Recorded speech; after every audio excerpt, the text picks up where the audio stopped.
Hello and welcome Digital Marketer Lab members to Office Hours. This is a weekly live training webinar that we host every Thursday from 2 to 3 p.m. Central. In honor of Halloween and because Jen is feeling a little bit under the weather, we did a little spooky swap. I'm your host, Maya Hughley, content coordinator. I'm usually in charge of chat moderation. Today in my place is our content manager, Jenna Snavely, who you know is our usual host.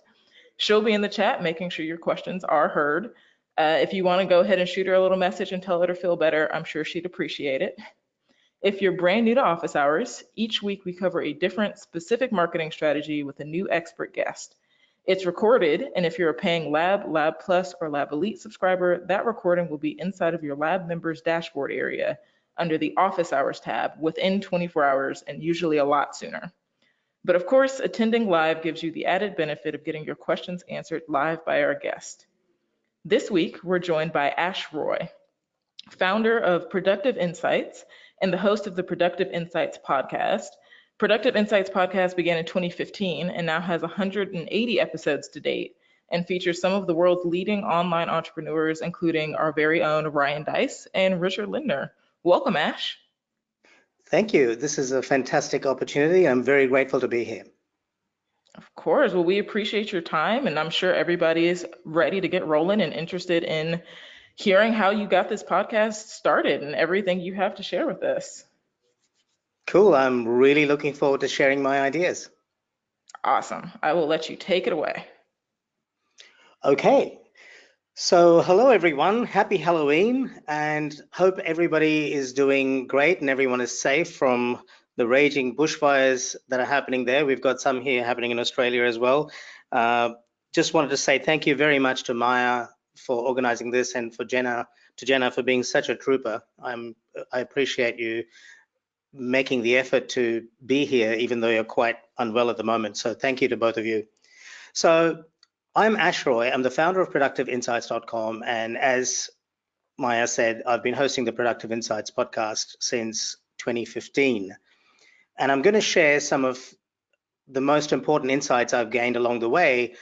And in this presentation, I intend to share some very actionable ideas that will help you to get your podcast kicked off. So the first thing we're going to address in this presentation is we're going to get an understanding of podcasting and can podcasting give you ROI or return on investment? That's one of the most common questions I get asked. So we're going to tackle that. We're going to talk about how to build massive authority in the market using podcasting, how to use podcasting to connect with influencers and develop long-term relationships. And then towards the end, we're going to kick off your podcast launch using the first few steps of an 11-step framework, which we're going to share with you as well. So do stay through till the end because I think there's going to be a lot of value here for you. Now, has anyone here has anyone here heard of the book Ready, Fire, Aim? If you have, just type in Y into your chat, and Maya, maybe you can just tell me what proportion of Ys you're seeing, and if you haven't, type in N into your chat. And I'll just get a bit of feedback just to see how many people have heard of this book or read it. Oh, we're getting a lot of yeses. It looks like maybe 6 or 7 yeses and 2 nos. Cool. Well, this book was mentioned by Ryan Deiss in episode 170 when I interviewed him, and it's one of his go-to books. Now, unfortunately, I couldn't find this book online, and I'm trying to get a hold of the print copy, so I can't say that I've read the book. But the title says it all for me, and I've taken a lot from that title. I actually try and say the words ready, fire, aim a few times each day to motivate myself to take action and act with 60 or 70% information. We all tend to want to wait till we have 100% information before we act, and that is unfortunately one of the things that holds us back as entrepreneurs. And this also applies to podcasting. So even if you haven't read the book, the name of that book, Ready, Fire, Aim, in that order, obviously, those three words in that sequence say it all for me. So keep that in your mind as we go through this presentation. All right. Now let's just do a quick audience poll. Do you currently listen to podcasts? Maya, are we ready with the poll? Can we present it to We the... are. So the poll went up right before we did the introduction. So I do have Cool. some results for you. We have Yeah. 17% don't listen, don't host, not sure if they want to. 58% listen frequently and are curious about hosting. 8% listen frequently and already host, and 17% say they're ready to launch. Wow. Okay, that's very interesting. So based on those results, which are very helpful, at least I got the impression, apart from that initial 17%, most people have either listened to a podcast, and I think it was 17% that were ready to launch, or was it 8%, Maya? 17% were ready to launch, 8% already host.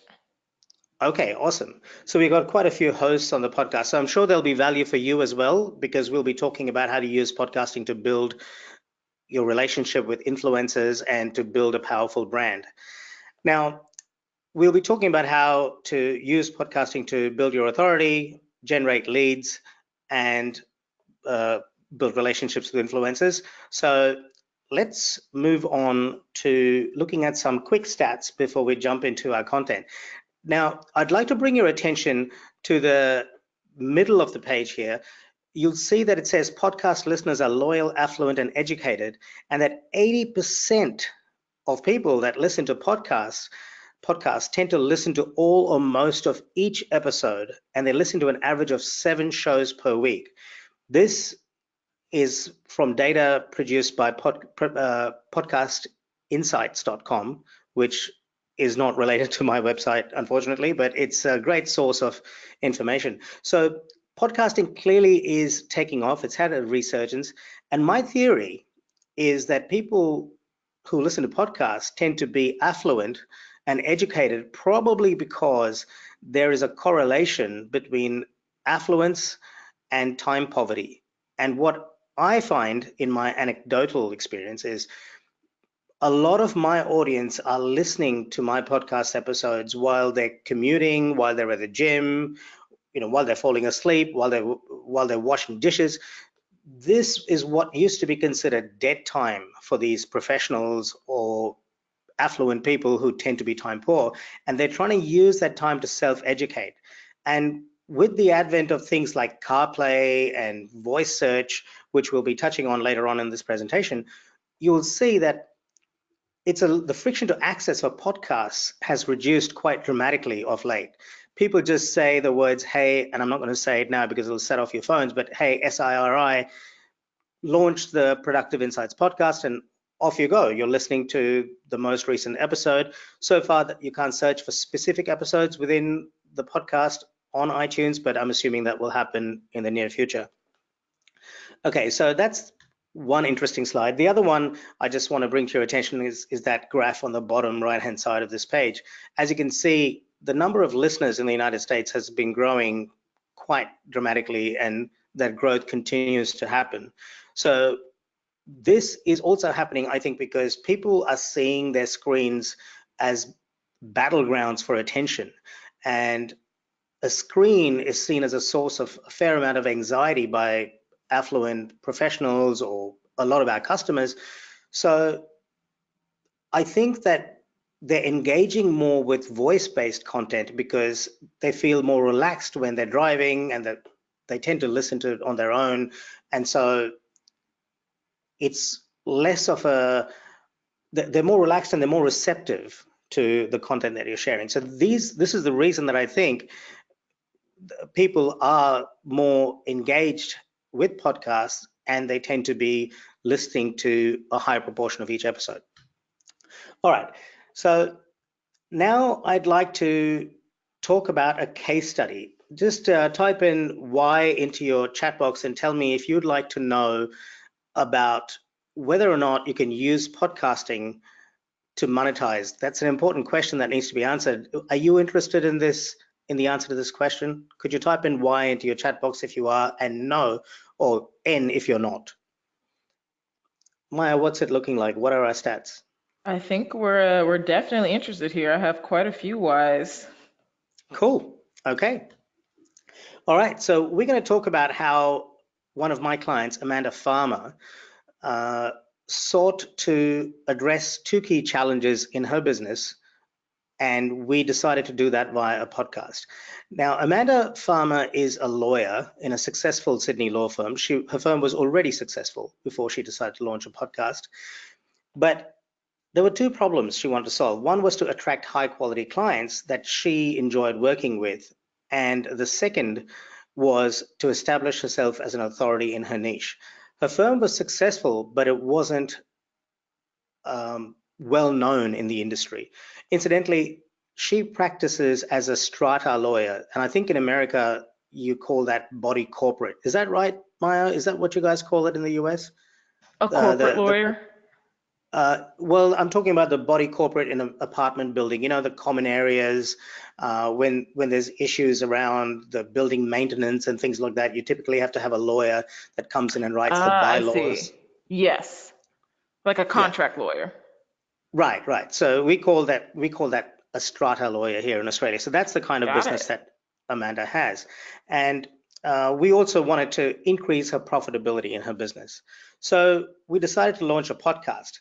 And on a high level, here's what we did. Now we're going to dive into the details of this a little bit later on towards the end of this presentation, but at a high level, this is what we did. We created a detailed listener avatar.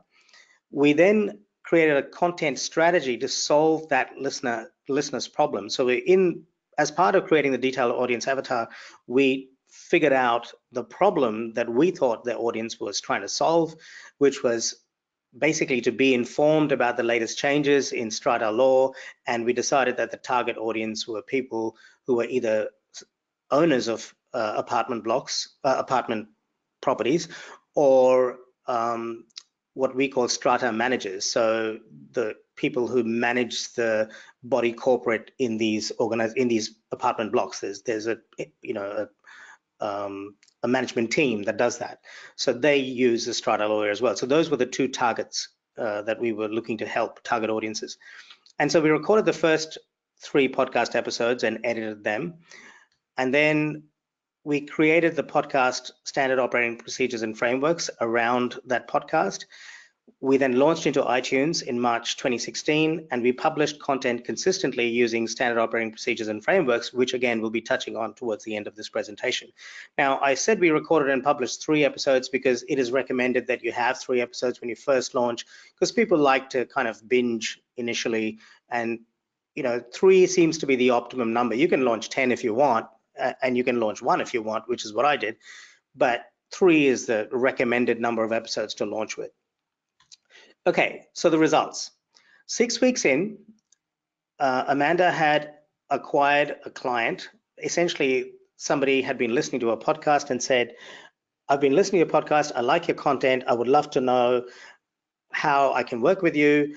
That led to a conversation, and Amanda ended up billing the client a healthy sum of money, which was a valuable transaction on both sides. And she achieved a return on investment of 100% within 6 weeks. She had positioned herself as an influencer. She'd been approached to work on new projects, and she differentiated herself in the market. Now, there are a couple of caveats here. Amanda's results aren't typical. It takes quite a long time to become an authority using podcasting, particularly today, because there are so many podcasts out there. I'm not saying this is a get-rich-quick scheme. I'm not saying this is an overnight thing.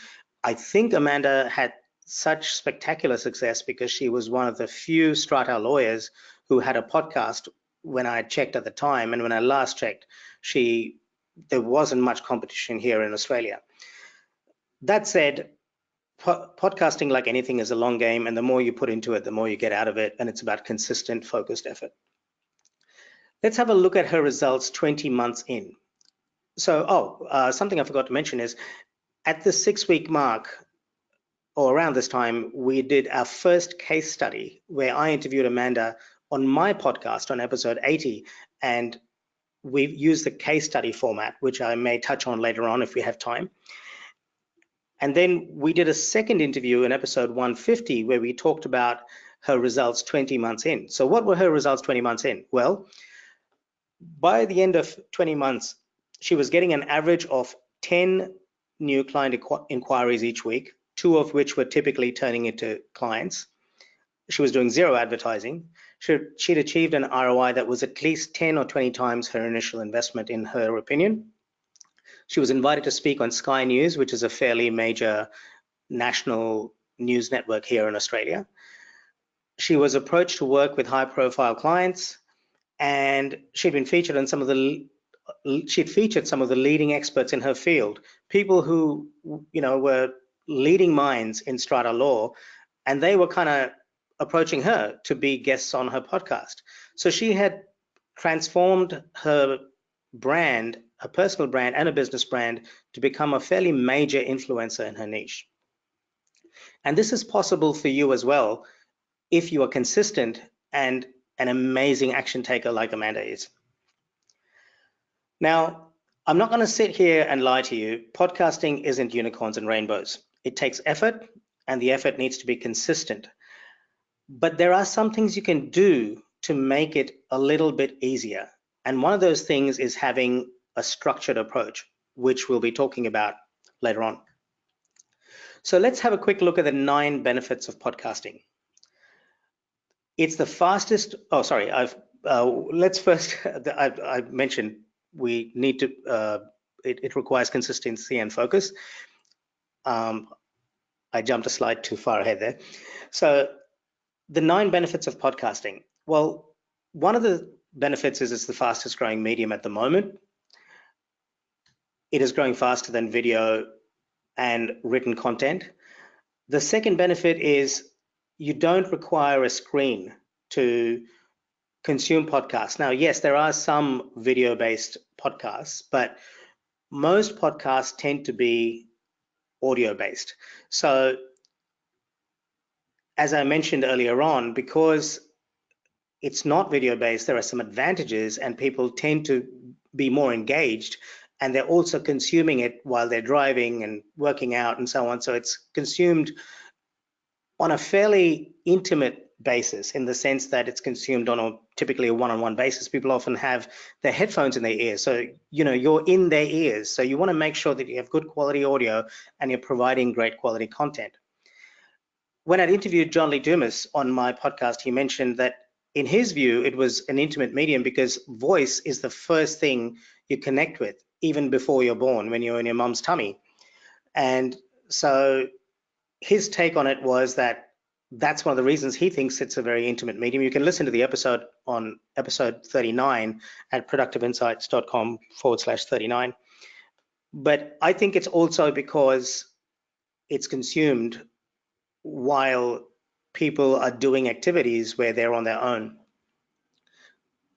Rand Fishkin, who I interviewed in episode 38, mentioned that mobile content consumption is growing, and it's not growing at the expense of desktop.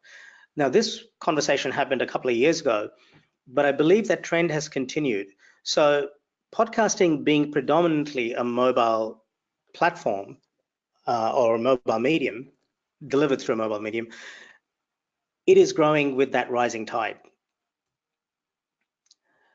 Podcasting is like having your own radio station, and radio has influenced our culture for decades.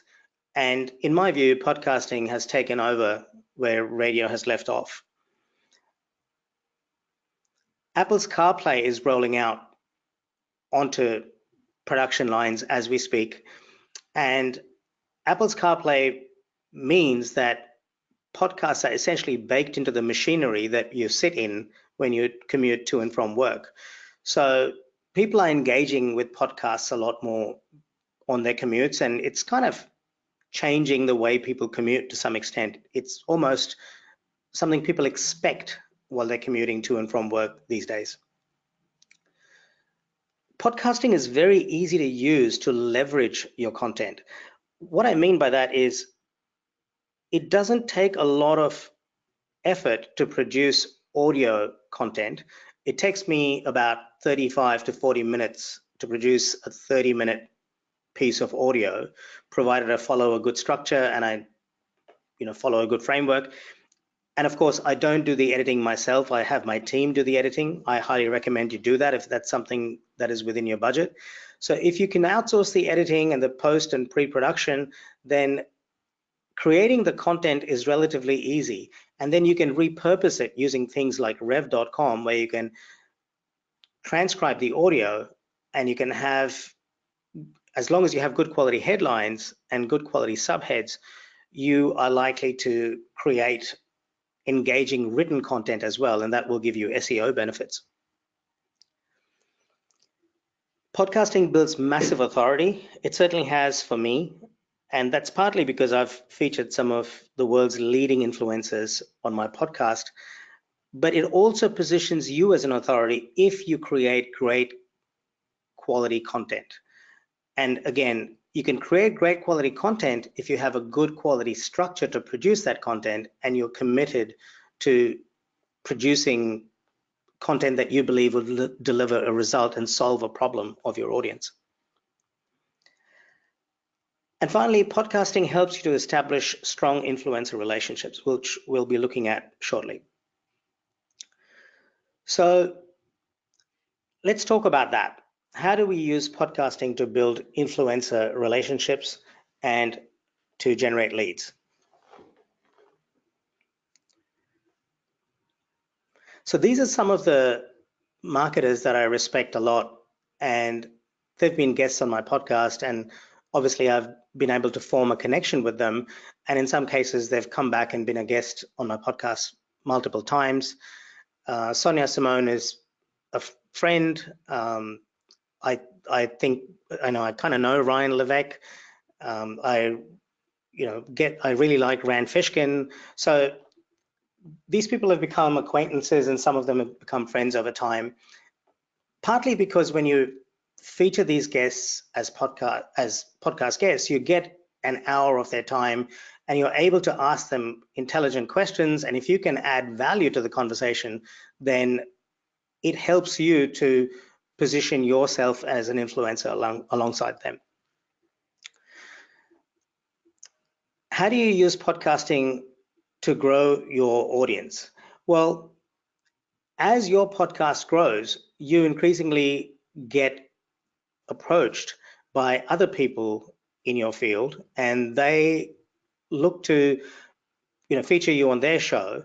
But if you're looking to use podcast guesting to grow your audience, my recommendation is that you look for shows that are at a similar level to yours. And the easiest way to find those is if you just search for your podcast episode on iTunes and you look at the recommended podcasts at the bottom, you'll be able to reach out to those people and make a compelling proposition to them where you say, look, I think your audience will benefit if I share this particular topic.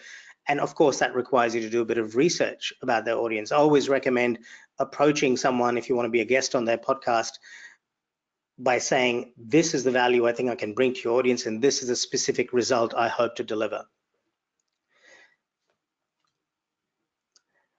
Now, in terms of the sales conversation, how does podcasting help the sales conversation?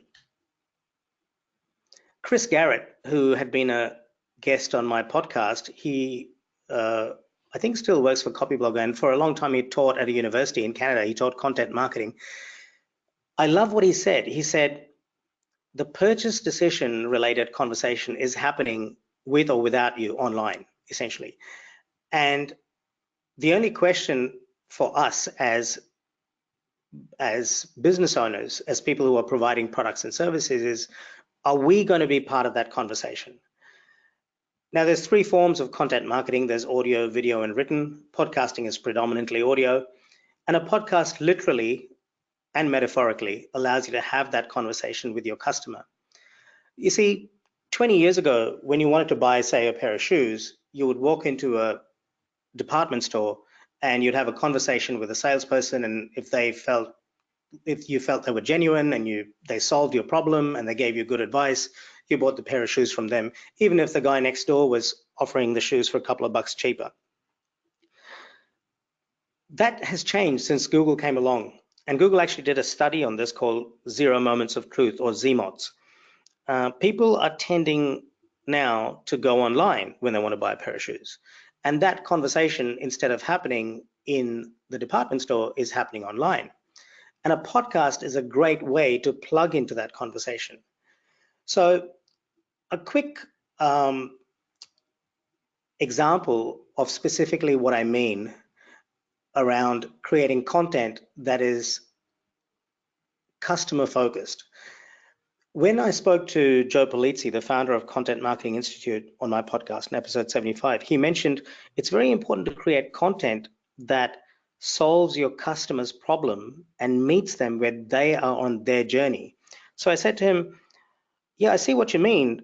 I guess what you're saying is, if I'm Whirlpool and I manufacture washing machines, there's no point me creating content telling people why my washing machines are the best in the world when my customer is trying to decide whether or not to buy a front loader as opposed to a top loader. So if I have content on my website that talks about the difference between a front loader and a top loader, and has content that helps them make a decision around that, some kind of a slider that allows you to decide, how many people in your family, do you tend to need gentle machine cycles, or do you tend to, wash clothes, cotton garments or whatever it is. Those things will help you to help the buyer to make a decision. And if it allows them to solve that problem, they're more likely to buy the washing machine from Whirlpool than the next guy. So creating content that is customer facing and is very deeply targeted to solving their problem is very important. And this requires developing empathy. That is one of the least used words I've noticed in marketing, and probably one of the most important. Maya, how are we going? Are people finding this useful? Are you getting any feedback? Should we do a quick poll and ask people if they're finding this helpful? They're definitely still engaged with us here. If you have any questions, I can ask them, but they're hanging on with this. Okay, good. No, I was just checking to see if it's helpful or not. Okay, Absolutely. let's talk about hardware and software. I'm not going to spend a lot of time on this. People overthink this, and I'm deliberately going to. Oops, sorry, I just bumped my mic. People, I'm going to try and make a point by just having a couple of slides on this, because really, the hardware and software you choose is not as important as you probably think. So my advice is just pick something and go with it, as long as it produces good quality audio, and that is important. Any of these options will work well for you. What I'm speaking on right now is a Rode Podcaster, which is that mic you see on the bottom right-hand side of your screen. When I produce podcast content or even video content while I'm on the move, I use the Rode Lavalier mic, which is the thing you see on the top in the middle. Audio Technica is also a good brand. They're on the top left. There is some cool new technology on the bottom left, the Rodecaster Pro and the Pod mic and all that sort of stuff. But you know what? You can get yourself set up with a Rode Podcaster mic for a couple of $100, and the thing you see on this slide now is a boom arm. That thing just fastens that mic to your desk, and it allows you to move your mic back and forth. It kind of suspends it in the air, and the device on the right-hand side is a shock mount, which basically cradles the mic. So if you bump it like I just did, it doesn't fall off. So do we have any questions? I'll just see how we're going for time.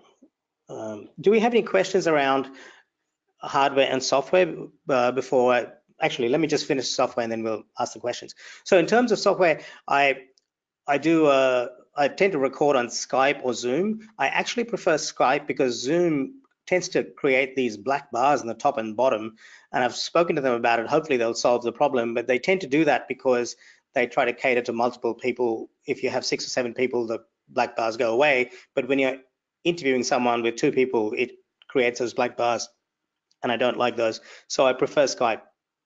In terms of editing, I don't do my editing, my team does it, and they tend to use, I think, Adobe Audition or something. But if I want to do a little bit of editing, I tend to use ScreenFlow for my Mac. If you're using a PC, you can use Camtasia, and Auphonic is a fairly good tool, and it's free, which allows you to do things like leveling your sound and removing background noise and that sort of thing.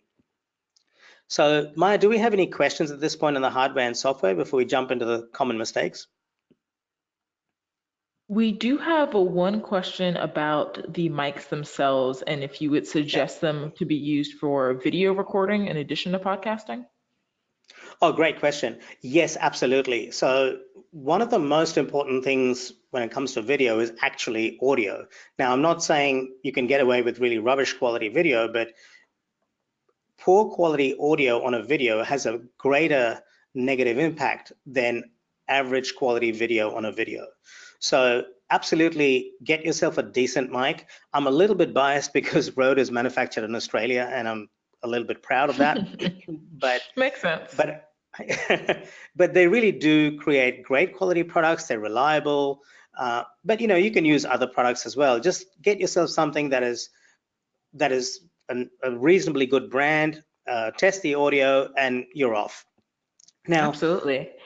Just real quick, Jenna also put a link to a DM blog post on recommendations for podcast studio that have a lot of the same brands that you mentioned. So if anyone has any other questions like that, that's a really good reference. Yeah. Now, in terms of creating using audio, using hardware, don't let that stop you from starting. So let's go back to the ready, fire, aim concept. If you have to get started with recording yourself, I recommend using just your mic on your Apple headphones or some kind of a basic mic. The first episode I did, which was with Neil Patel, I was just listening to it before this session, and it sounds absolutely awful. And I wish I could go back and re-record it. But you know what? I got started, and that's the key. And that quite nicely brings us to the first mistake that I've seen people make, and that is they don't get started. So momentum is key. I really like what Amy Porterfield says, which is action often precedes confidence. It's not always the other way around. And that has been my experience. So I'm not saying run out there and create awful quality audio podcast episodes. I'm saying don't let that be an excuse. Maybe do a Facebook Live with your Apple headphones. Just get comfortable with just presenting to a small audience, or just record your voice on your smartphone with your Apple headphones and play it back and see how you feel. If it freaks you out, then do it again. There's nobody else listening, but just get started. That's the absolute key. The second mistake I've seen people make is they try and do it all themselves. Now, initially, I do think it's a good idea to do it yourself because it's good to understand the process, but I recommend outsourcing it as soon as possible because it's probably not worth your time to do things like editing and so on, which you can outsource for anything between $10 and $20 an hour. The third mistake I've seen people make is not having a mentor. Excuse me. I had that episode with Neil Patel sitting on my hard drive for a year and a half, and I finally found a mentor who I think very highly of. His name is James Schramko, who really challenged me to publish that episode. And looking back on that time, 180 plus episodes later, I think to myself, I was such an idiot, excuse the French, for not having published that episode for a year and a half. It was a year and a half that I sat there and said, why would anybody want to listen to me? 180 episodes later, I'm saying to myself, I could have started a year and a half earlier and I could have probably had 280 episodes. So my point is, having a mentor helps you to get yourself more confident and have somebody who will challenge you on your fears, because let's face it, we all have them. I still have fears about being on podcasts and doing video and so on, but I constantly try and find people who will challenge me on it. Just a side note, Noah Kagan from AppSumo really challenged me on that in episode 147, one of the most uncomfortable podcast episodes I did, but that pushed me to launch a product that I was holding off on. So there you go. And then the fourth and final mistake I've seen people make is after they have launched their podcast, they don't produce episodes consistently. Now, I'm not saying that you have to produce episodes like clockwork, day in, day out. You can, but my recommendation would be commit to a consistency that you, or a frequency that you can honor for a good long period of time. I recommend starting with something like once a month, and then maybe increase the frequency, rather than start off doing one every day and then find you can't cope with it, and then you have to drop your frequency. Now, the other thing I'd like to say is it is okay to change the frequency of publishing content, but just don't do it all the time.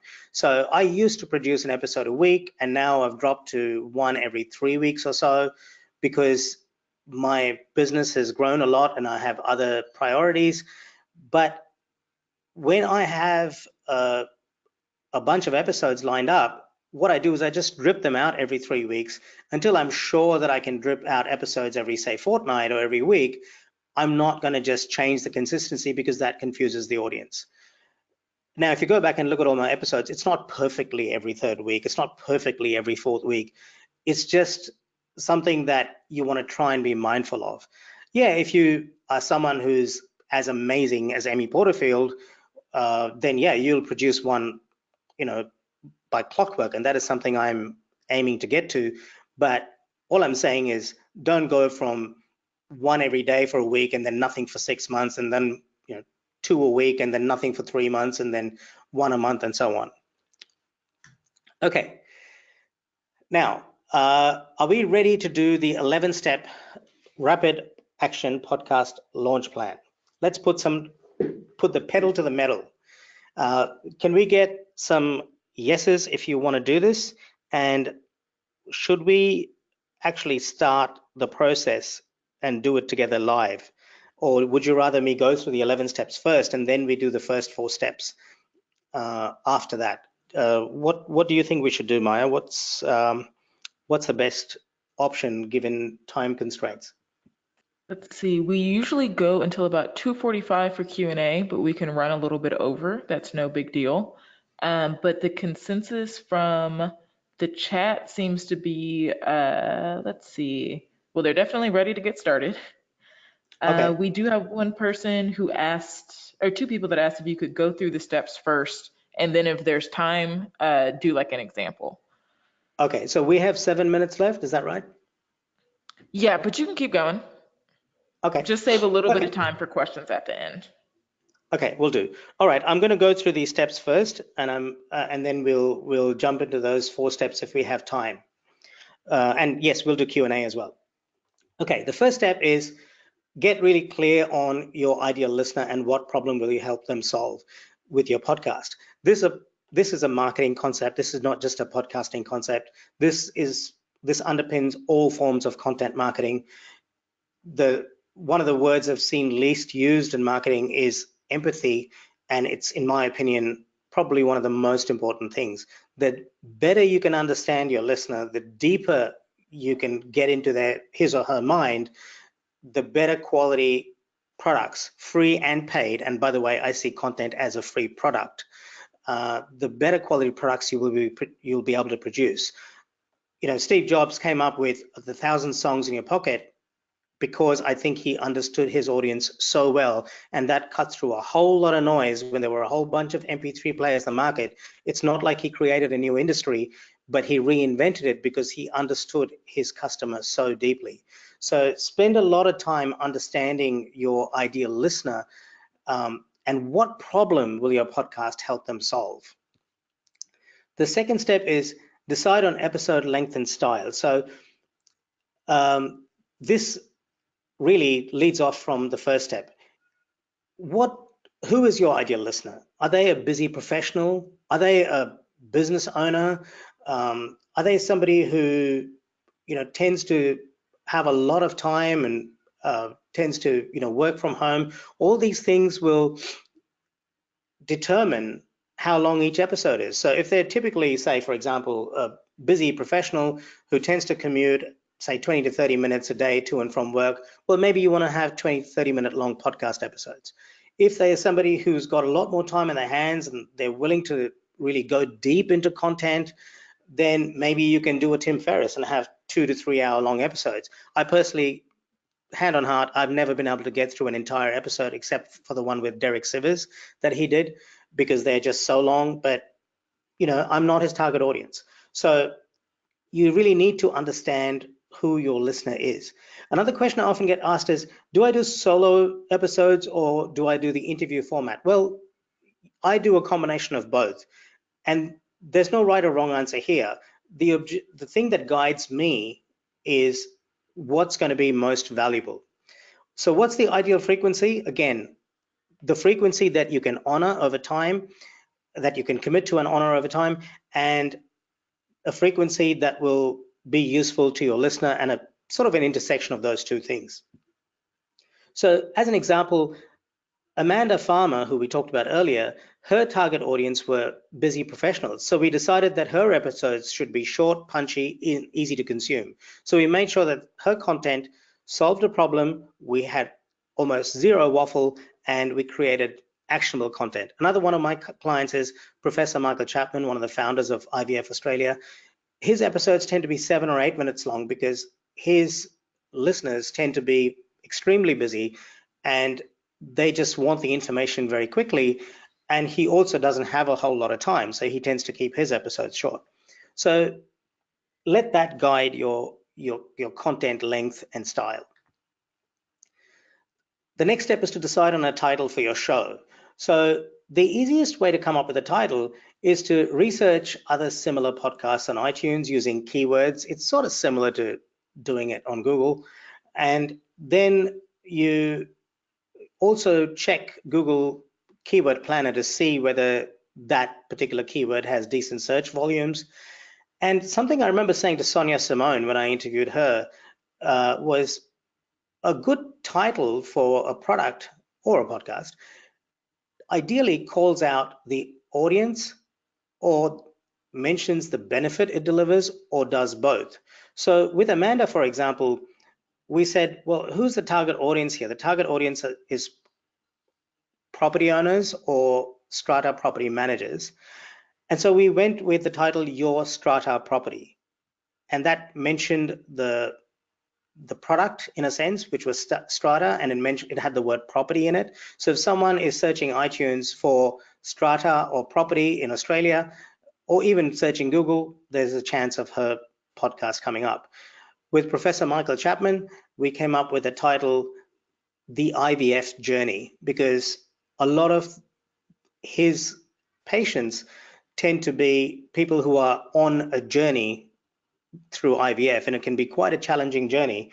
And it gave the patient a feeling of, this person's got my back. Dr. Michael Chapman is going to be there for me as I go through this journey. So those are a couple of tips around how to come up with a good name. And if you find other podcasts on iTunes that are using certain names or certain words, keywords, use that as a cue to maybe consider using that as a name for your podcast. The next step is to create an iTunes summary that's quite compelling, and the iTunes summary is what's shown on this screen over here. Ideally, again, you want to talk about what problem you solve and why they should listen to your podcast in the summary. Now, there is a marketer out there that does say this podcast is inspired by, and this, I've seen this being taught, and I think that that is risky. Saying this podcast is inspired by and then just name dropping can potentially have your podcast struck off iTunes, because apparently Apple was going through and just canceling podcasts that were doing that. However, if you have actually had these people as guests on your show, it is okay to mention popular names. But if you just put in keywords there just because you want to be searched, just because you want to be found on iTunes, which is the 3rd largest search engine apparently in the world, then you are probably going to get you might end up, with an adverse outcome from Apple. So just a word of warning there. And of course, now we've seen a lot of new platforms come into play as well, like Spotify and so on. So I'm sure that they will be taking a similar approach over time. The next step is to create podcast artwork that meets iTunes requirements, and that is basically 1400 by 1400 pixels minimum and 3000 by 3000 pixels maximum. The key here is just to have something that is fairly simple, that is fairly easy to read on a mobile screen, and something that stands out. Now, some people choose to go for yellow backgrounds and so on. I just went with something really simple that was easy on the eye. Maybe mine doesn't stand out enormously, but when I launched my podcast 4 years ago, it didn't have all that much competition, and now it's got quite a bit of traction. So it's not a big concern for me, but it is important to have good quality artwork. So I recommend outsourcing that, finding someone good on Fiverr or something, and get them to create good quality artwork with nice high resolution. I like having an image of yourself so that people feel that that's someone they can relate to and they can connect with. But let your design specialist decide on what that should be. The next step is buy and set up your hardware and software. I won't spend too much time on this because there really isn't that much to it. And then you record your first 3 episodes and upload the media to your podcast host. In my case, I use Amazon S3. And so this is the platform on which you host your MP3 files, your audio files. And then you link to those audio files in Amazon within your podcast episode on your blog. And by the way, I'm talking about a WordPress setup here, which is what I use and what I recommend. Yes, there are other platforms now, Simplecast and a whole bunch of other platforms where they host it for you and they do a whole lot of stuff, so you don't even need a website. But I prefer to go with a WordPress setup because it gives me a little bit more independence. And I just noticed a typo there. Episodes is spelled with an extra O, so apologies for that. The next step is submit your RSS feed to iTunes via iTunes Connect. Now, you want to have uploaded the first 3 episodes, and you don't need 3, by the way. You can have just 1 episode, but you want to have uploaded 1 to 3 episodes into your Amazon S3 or whatever your podcast host is, and link to those and created 3 blog post drafts if you're doing it in WordPress, and then submit your feed to iTunes, because they will look for those MP3 files, those links in your iTunes Connect account before they allow you to publish it. And by the way, you also need to use a Blueberry plugin when you do it on WordPress. You can also use something like Libsyn. So those things also need to be installed in the background. Again, this is a bit out of the scope of this presentation, so I'm not going to go into the details, but if you outsource it, your podcast launch person will do all this for you. And I do recommend outsourcing the launch, or at least this part of it, the technical aspect of it. Step 9 is celebrate your launch and promote your podcast to your friends, your family, get everyone to listen to it and share it. Step number 10 is create standard operating procedures and frameworks for guest outreach, content editing, and repurposing. I'm going to share a quick framework with you that was taught to me by one of my mentors, James Tramko of Supervised Business. And that is essentially based on a format framework originally created by Bernice McCarthy. So the format framework, basically, the framework I was taught by James is you say, you ask 5 questions, and I've created most of my episodes around this framework. The first question is, why is topic important to audience to produce results? So for example, why is content marketing important to business owners to increase profitability? The second question is, what do we mean by content marketing? The third question is, how do we go about implementing content marketing strategies into our business to increase profitability? The fourth question is, what are the biggest challenges that people face when it comes to content marketing, and how do they overcome those challenges? And the fifth question is, what are the action steps a listener can take right now to get started with creating a great content marketing strategy or creating great content to increase their profitability? So that last step kicks off into an actionable idea, which hopefully will help the listener actually get a result, and it makes the content actionable. I also have added my own little tweak on that. At the very end, I then do like a bit of a roundup to summarize the key ideas and then kick into the actions, because that helps to validate what the guest has said. And often the guest says, oh yeah, I'm glad you mentioned that you did that roundup, because I just remembered something else, and they drop some more nuggets of value, which is really phenomenal. And it makes them feel a little bit more respected and heard and validated.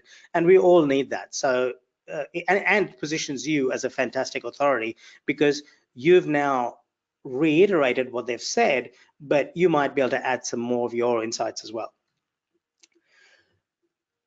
And then the last step is to use batching to avoid being on the content hamster wheel. So batching is essentially the process of trying to break up the podcast production process into repeatable chunks. So for example, with your team, you might say, okay, we're going to just do brainstorming for 6 episodes in one hit together. We're going to come up with 6 ideas. We're going to do Google research. We're going to research iTunes. We're going to say, okay, this is what we're going to produce for the next 6 episodes. And we do all those in one hit. So we do the research in one hit. Then the next step is we do the recording in one hit. So we line up all the interviews with the guests, and we send out all the invitations in one hit, and then we do the recording in one hit, say over a period of a week or something. Then we do the editing in one hit, and then we do publishing and promotion in one hit. Ideally, you want to spend about 80% of your time promoting and 20% of your time creating, because the market is getting very busy. So that's an important part of having a successful podcast, promoting the episodes and getting it in the right people's hands. And that then brings us to a final warning. Podcast launches can be painful. So you're going to pay for your podcast launch with time or with money. If you don't have the budget, you will have to pay with time. But if you do have the budget, I highly recommend outsourcing it, because it will help you to do what you do best while still building an incredibly powerful platform that will take your business to the next level. And so I highly recommend outsourcing it. And that brings us to the formal end of the presentation. And now we can do Q&A and or jump into those 4 steps of the first 4 steps of your launch. Awesome. So we do have a couple of questions that came in, so we can go ahead and get those out of the way. One from Shanju that you actually just answered a little bit briefly, but I'm hoping you can go into a little bit more detail. They asked, when should you choose to get editing and production outsourced? And I'm going to caveat that with how do you decide when's the right time to do that? Great question. You said as soon as possible, but just to clarify. That's a great question. And I learned this again from James Schramko. He calls it the effective hourly rate. So the way he taught me to do it was, he said, you look at your annual profit and you divide it by the number of hours you put in to generate that profit. Let's say your effective hourly rate works out to be $100 an hour. Now, by the way, this is not your billable rate. This is your effective hourly rate. So after all is said and done in your business, the profit that you take away at the end of the week, month, or year, divided by the number of hours you put in to generate that profit, is your effective hourly rate. So let's say effective hourly rate works out to be $100 an hour, and you can outsource your editing for $20 an hour. Well, if you do it yourself, you're costing your business $80 an hour. So that's a very objective way to decide whether to outsource it or insource it. Does that answer the question? Yeah, I think that helps a lot. That's a lot of clarity. Another question here from Michael Tipper, who asked, what are your thoughts on using something like Anchor FM to record and host your podcast and then distribute to places like iTunes through them? Sure. If it works, go for it. Look, I will confess, I haven't spent a lot of time on all these different platforms, because there's like 100 of them popping up every day. I would go back to my original point, which is does it add value to your audience, and can you access your audience? And to me, whether you do Anchor FM, Simplecast, it doesn't matter. If you are able to get to your audience and deliver a result, which is, something that is valuable and that is actionable, then go for it. Absolutely. And then a question here from Eric, who asked if you can speak to using podcasting singularly as opposed to a combination of the same content in video and written form for maximizing traffic. Great question. So I touched on repurposing earlier on, and I mentioned that you can use transcription services like rev.com. I don't know if I mentioned rev.com, but you can use rev.com or temi.com, which is a part of Rev, to transcribe your audio or your video and turn it into a blog post. But I happen to be a trained writer as well. And what John Morrow taught me when I learned from him was you need to write great quality headlines and great quality subheads. So if you have the skill of writing good quality headlines and subheads, then you can break the text up into interesting, engaging content. And that does take a bit of time, but it is going to pay for itself in multiples in terms of SEO benefits. In terms of video content, there are some people, and I have done this in the past, there are still some episodes on my YouTube channel that are really audio repurposed to video. And what that basically does is it creates an image of your podcast and then has this wavy kind of thing that appears, that moves up and down while the audio is playing to give people the impression that it's live, but it's really an audio with a video image and a wavy thingy on it, YouTube doesn't like that a whole lot. So while you won't get penalized for it, it's not going to rank all that well. So I tend to these days publish videos. I tend to record on video, and most guests agree to it. And then I'll publish the video, and then I'll strip out the audio and publish the audio onto iTunes. There's nothing stopping me from publishing the video onto iTunes. I haven't gotten around to that yet, but I tend to just publish all my videos onto my YouTube channel. Absolutely. I think that makes a lot of sense. So sorry, go ahead. I was just going to say, we had a couple of people asking questions about those steps, and I just want to reiterate that they are in that podcast launch plan in the handout section. Thank you so much for providing that. You're welcome. They're going to get a lot of valuable information out of that for sure.